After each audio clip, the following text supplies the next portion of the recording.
Hello, everyone, and welcome to this new episode of Marketing for Waste podcast, the first podcast dedicated to waste management companies and not only, especially in this episode where I decided to invite Tom Schoffelen, the founder of chem-smog, the company that is able to save your warehouse problems, the stock problems of your warehouse. In this podcast, I decided to invite Tom to talk about one of the opportunities that the platform that Tom created can solve the problems that we have dealing with secondary raw materials. Indeed, one of the opportunities is the creation of a flux of secondary raw materials internationally. And that is one of the advantages of the platform that Tom created. And the other one is the fact that there is a world, an entire world of people that is waiting for your secondary raw materials. This is the second opportunity because the platform that Tom created put you in connection with buyers that are all around the world. And let me talk directly with Tom because it's here and is waiting for us. Welcome, Tom. How are you going? Hi, Samuel. Thank you very much for the invitation. I think it's indeed an amazing opportunity to be on your podcast. Thank you very much. I'm doing great. Cannot complain. So busy times.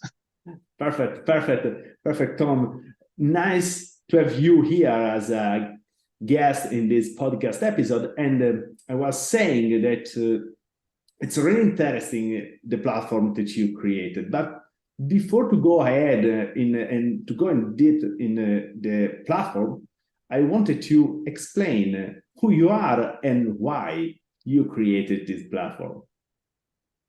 Yes, thank you, Samuel. So yeah, my name is Tom Schoffelen.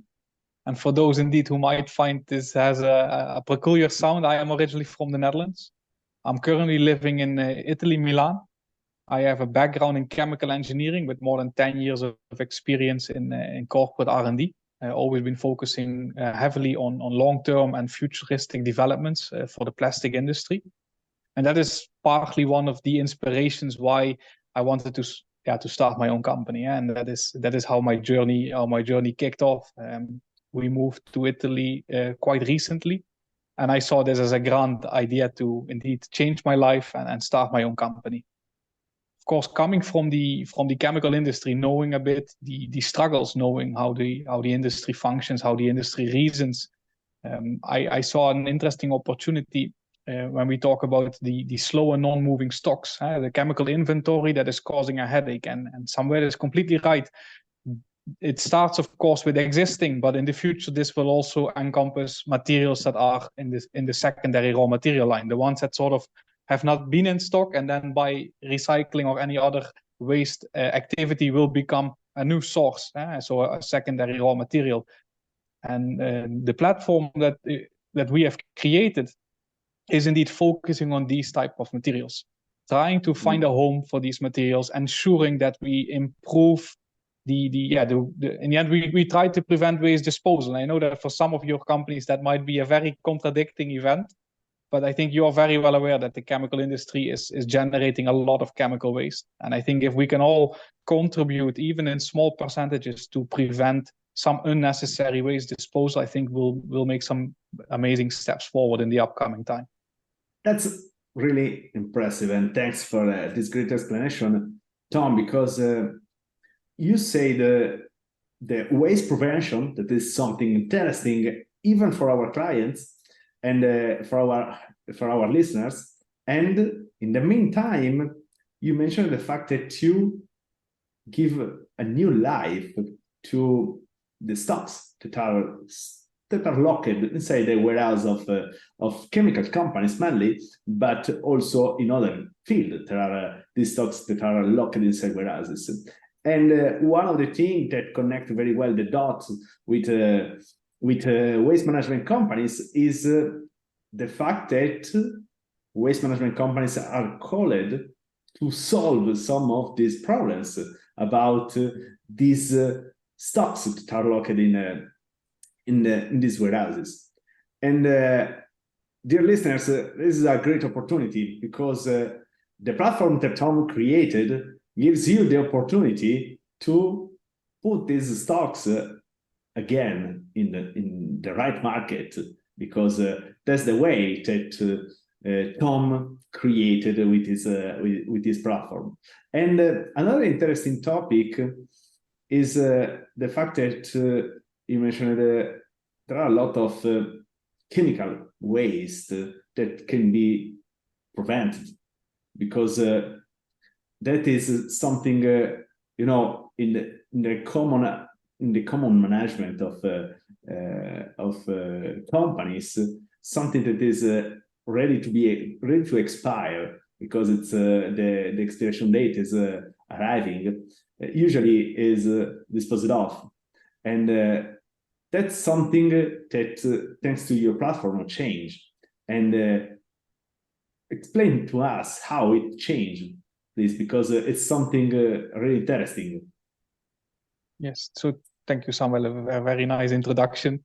So indeed, our platform, I think, in a very short summary, is a very straightforward B2B marketplace to sell these materials. And since we keep it so straightforward, indeed, that makes it so interesting. The only thing that I would like to highlight is the uniqueness that we provide. So, of course, as you mentioned, there are chemical companies that have a certain stock that they have problems in moving, or maybe it came back from a client, or there can be many reasons. And of course, it would be very strange that if I, for example, have a product that is destined for water treatment, I will not specifically find a client in the same water treatment region where they're looking, because then they would have already sold that specific material. What we try to do is look for alternatives, and that can either mean looking outside their region of scope. So checking based on, of course, we keep in touch with the client. We say, okay, what is your area of focus? Where is your sales channel focusing in which countries, which geographic area? And we then try to divert and say, okay, we look at a completely different zone and then indeed try to sell your product. And the other option we have identified, and that actually is giving a lot of merit, is that a lot of chemicals can be used in different business applications. So if, for instance, the same example that a company is using a certain material for water treatment, we might be able to use this also for municipal applications. And that's why we change completely the business application, and therefore we expand drastically let's say the potential client list. That, of course, are also not clients that are of main interest of the vendor. So we're not going to compete with their existing business. We're not cannibalizing any existing client relationships. We're just, in the end, helping both parties. We're helping the vendor get rid of this sort of material that is in their way. And we're providing an opportunity for a buyer who can purchase a good material at a very interesting market price. And that is also how we hope that the platform will, in the future, sustain itself. Because it should be a win-win. The industry should benefit from the fact that we have less waste. And that same benefit should help maybe smaller companies have the opportunity to purchase materials at a very interesting price, giving them a bit more flexibility in this. I think it's very straightforward. It's a very difficult climate where we're in. Inflation is very high, raw materials are high and often fluctuating in availability. So if we can provide opportunities that will enable companies to have a more stable cash flow, or whatever we want to call it, operational flow of their business, it will provide a lot of extra opportunities as well. Absolutely, yes, that's amazing, Tom. And first of all, congratulations, because it's something that save resources, save the planet, obviously, because you avoid the pollution for the production of new goods, and in the meantime offers the opportunity to avoid waste, as you said. And one of the most interesting things that you shared with us is the fact that it's possible to move these materials internationally in different applications. That is something that usually, commonly speaking, is not very well diffused, because you mentioned companies in wastewater treatment or in water treatment, and they continue to see the application of their goods on their chemicals in this field. But as you said, there is the opportunity to apply these goods, these chemicals in another field, increasing the life, increasing the value, increasing the profitability of the material, because that is something that is really important.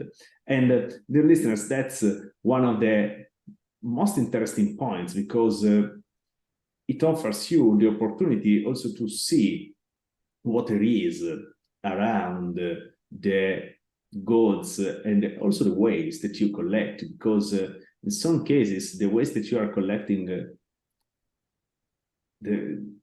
they are not waste, they are not, there is no waste, they are goods that are usable in other applications.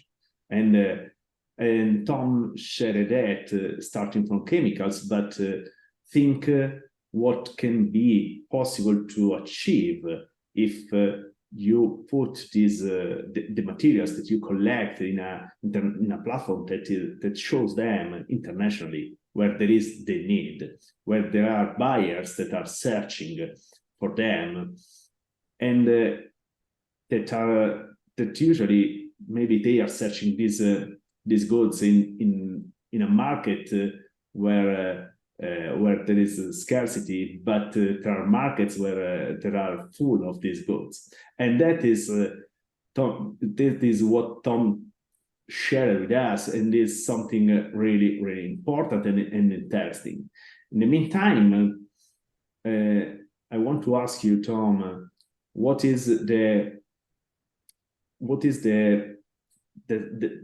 the steps that a company should do to use your platform? So as I mentioned, I think later in a different state, we will of course also share the website link. I think that is quite straightforward. Yeah. And then indeed we have two kinds of users. So we have indeed, let's call them companies that are only focusing on buying. So they have a customer profile, which is very straightforward. You can register to the platform and you can see the availability of the goods. And then we have the slightly more, let's say, developed user profile, which is called the vendor. And these are the users that can both buy and sell products. They will also go through one of our trainings to give them a bit of the hands-on experience on how indeed to upload the product, which requirements are there, and how to use the platform. Let's say they have their own sort of virtual shop, and they then get a bit of a training how to use and how to prepare their virtual shop where they can place their products. And I would like to add something, especially when we speak to the people that are listening. Indeed, you touched upon a great point, Samuel. In a very, I think 1 or 2 months ago, we got into contact with a company that said, yeah, we have this material, and I cannot disclose all the details in this case, but it was a solvent, and it was contaminated with another solvent. And they said, okay, for us, this can no longer be used. So they had it standing ready for disposal. And that is indeed, like you mentioned, often disposal companies come in the possession of goods that are effectively still very good. They could contain indeed some contamination, but if we match the correct buyers, where, for instance, a buyer either can use it with that contamination because for his process that is not a problem, or with potential buyers that say, that amount of impurity, I will get rid of that in whatever kind of process, if we talk about fractionation, distillation, or maybe even if it's about solids, even filtration. That is where we have seen a lot of opportunities in the recent months, where products that are destined because of small sort of problems internally are destined to be disposed, actually have a lot of internal value, as you mentioned. They require a little modification, a little, let's say, process step, and they can be used as fresh material. And that, I think, is a very interesting world, because this unfortunately keeps on happening. This also has to do with certain processes. When you shift in a large process, the moment you shift from one product to the other, there is always some kind of mixing occurring. That is things we cannot prevent. And all these sort of off batches have a lot of value in them. And of course, the important part is, what is the cost of the product versus, let's say, the cost to purify it again. And there, I think also the waste disposal companies for their future, can play a vital role, because if they would like to grow their business, I invest in certain process equipment and can help me to purify some of the streams I have on a regular basis. Of course, a fresh product in high purity always has a significant value, and then it's very easy to move. And indeed, by utilizing our platform, we can help you to put you in contact with the right buyers. Depending, of course, on the product, we can try, of course, to find them close to you. That will, of course, accelerate the process. But as Samuel mentioned, we are not limited by classical borders. For us, we will find you the buyer that is interested in your material, and we have seen in our experience that the moment you keep the price at an interesting level, you grow. So we call it the sphere of interest. So if you're located, for example, in Italy, and you have a certain price compared to the market, let's say you're 20% below, your sphere is probably maximum till the edges of Spain, the edges of Germany. The moment you say, okay, I sell this material because it's going to cost me money at 10% market value, we can reach easily maybe indeed regions like India, Philippines, because of course, the moment that you make your price point interesting, it's worthwhile for companies to move the goods to their location. And that is indeed where a lot of goods can still end up in the right place by playing around a bit with how we position it on the market. And this is also something we help our vendors with by providing them market feedback and keep on talking with them and trying to find indeed alternative business applications just to help them move the goods as smoothly as possible. That's amazing. Tom, and congratulations. It's a very big opportunity because this platform, in my opinion, is something that was missed in the market, and something that now arriving will change drastically the results, giving new life to a lot of goods that usually are stocked in warehouses, as we said, or probably some of them finish in destruction processes as a waste. Because talking about chemicals, talking about several products, usually they finish in destruction processes because there is no way to regenerate them, and that's the common vision.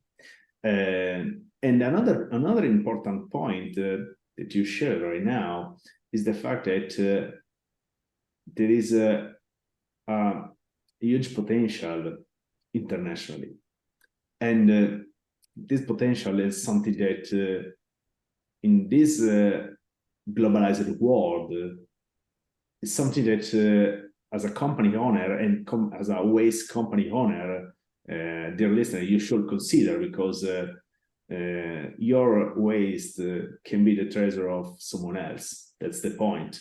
And not only your waste, but in this case, if you are involved in the collection of goods that are not usable for the company where you find them, the point is that you can sell these goods in a marketplace. You put these goods in a marketplace that give them the real value, give them another value that is connected with new markets, first of all, but that can be probably 1,000 kilometers that can be 1,000 kilometers far away from you or from your base. But here there is the advantage of the platform, because the platform, as Tom explained it to me in a talk that we had, helps you to find a trusted buyer. And I wanted to explain this part, Tom, the part of the purchasing, because in my opinion, it's something that is really interesting and that gives tranquility to both parties, buyer on one side and sellers from the other. Yes, I will give a little bit more detail there, so you're completely right. So let me start from the top. So since these flows of chemicals are often irregular, we have decided that for our platform, we do not function with any kind of fixed abonnement or a fixed, let's say, registration fee, because it's unfair. Because maybe today, unfortunately, you have, let's say, several tons of material, and I hope that in the next months, you don't have it, because in the end, we don't want problems. I think we can all be clear about that. So what we decided is that we were on a very straightforward fee base. So the moment we sell, that's good for the person selling, that's good for us, and good for the person buying. So everybody wins. So that is, I think, already a very important thing to mention up front. Then, indeed, as Samuel mentioned, since we're moving products often to clients that are not in your client base, so you actually deal with us, and we deal with the person buying. We have sort of copied a concept that is already existing in the market, and many platforms function the same way, like Airbnb and several others function in the same principle, where the buyer who is interested and says, okay, I really would like to have this material, they will pay the platform, and we will withhold the money until the goods are transferred in ownership, and that can either be collected at your site as such, or when the goods are shipped to the location of the buyer.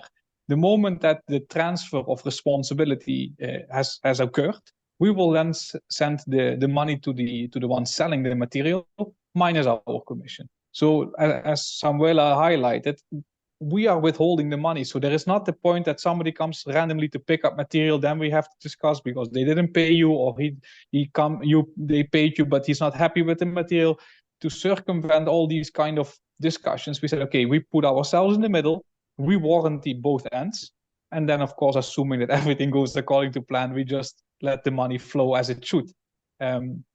Unfortunately, we already had some examples where indeed at the last minute things changed, and that can happen. In one case, it was positive because the vendor managed to sell the material in their own line of sales. And then we said to the client, okay, we're very sorry, the material is gone. We refunded their money, and in the end, that's how the business works. And I think that's also something to highlight, is that the moment a vendor puts a product online, we don't work with exclusivity. Again, our vision is to help improve the sustainable impact of the entire industry. And if you manage to still sell it through your existing channels, and indeed somebody came up and said, hey, I'm looking for this, and you had those batches standing, go right ahead. The moment we receive a buyer interest, so we receive, let's say, a purchase order, then we ask the vendor to block the material for at least 15 days, because we think that's not more than fair, because that person will start organizing transport and all the other things. So that is a bit how we function. I think, we have a lot of protection mechanisms in place. However, we try to keep it as easy as possible to use, because that I think is very important. If you have a very complex way to get rid of something that is already causing you a headache, it will not make it more easy to use. Absolutely, yes. Thanks, Tom, for this explanation, because it's very important, because what I lived in the past is that in some cases, as you mentioned, the buyer arrived, but the money didn't, and that was there were problems. There was a situation that created problems, and at the end of the day, the deal, even if it was closed, in reality it wasn't. And that is something that affected a lot the market of secondary raw materials and the market of raw materials, talking about the raw materials that originated from production processes. And one of the things that your platform solves is something that is basically the most common problem of all of the deals that there is behind the deals. It's something connected with the management and the payment, and something really important and impactful. And Tom, feel free to say what is the website that people can visit and where they can register themselves to use the platform, and if there is something that they have to do, first of all, feel free to say it. Yeah, of course, what they have to do is clear. They should join us. I think that is that is point number one. No, but thank you, Samuel. So the website is www.chem-smog.com. We will provide some description, I think, in the comments, in the comments as well. And there you will find our platform. You can look around, you can have a bit of a view of how it functions, what we do. There is, of course, the function automatically available how to register. And as I mentioned, there are the two distinct type of users. You will also find our contact information. In the contact information, you will find myself and one of my colleagues. So please feel free to reach out to me through email or also through LinkedIn or through phone, through WhatsApp. That's all fine for me. And we will be happy to give you a more hands-on look of the platform. We can share with you some more information about what is indeed happening behind the scenes. I think now that we're talking about this, to give a bit more feedback, as also Samuel highlighted a few times for us, we are new, of course. We are by far the first digital version of this kind of market. There are indeed, let's say, physical buyers of goods that then indeed resell. But from a digital point of view, we are the first available. And the trust and the credibility is critical. I think most of you are working with companies, and especially in the chemical industry, that have been sort of around for more than 50 to 75 years or even more. So to build a certain level of trust and credibility takes a lot of time, and it's lost very easily. So what we do for the vendors that are the users that are allowed to sell products, we also set up a contract. So we have a specific contract where we discuss the terms, because of course there is much more involved. And for the customers, we do a shorter due diligence where indeed we verify if it's a company that is not causing any conflict in our way of doing business. We want to make sure that those are companies that will actually use the chemicals. Let's say where they're designed for in a broad sense. As I mentioned, they can have a different application. That's all fine, but we don't want that chemicals are being bought just to be burned or whatever application. Of course, that is against our philosophy. So we put a bit of effort on that as well. So looking very much forward to speak with many of you. I'm happy to share more information. Again, have a look at the website. Feel free to reach out to me or my colleague, and hopefully we can help you solve your problems. And maybe the best case, sell a lot of secondary raw materials as well. That's amazing. Thanks, Tom. Yes, dear listener, consider that we are. I signed an agreement with Tom and his chem-smog, and we are more than happy if you use this platform to sell your secondary raw materials or the stocks that you collect from companies. And the goal here is to give these stocks not new life, but a new application that can solve problems for companies that are searching for these materials. As Tom said, there is behind the structure of behind the website, because we have to talk about this one, behind the website of chem-smog, chem-smog.com, there is first of all knowledge, first of all there is the experience of professionals that are in the field since 20 years ago. And the most important point is that they are not only searching to sell these stocks or these secondary raw materials, but they are searching to sell these materials to the right target. Because as Tom said, there is no intention to give these materials to companies that are burning them, that are using them as a fuels, or for applications that are outside of the legal application of these materials. Thanks a lot, Tom, to join us in this podcast episode. Enjoy the rest of your day. And dear listener, we talk very soon. Stay tuned. Bye-bye. Bye, Tom. Bye. Bye. Thank you, Samuel. Bye.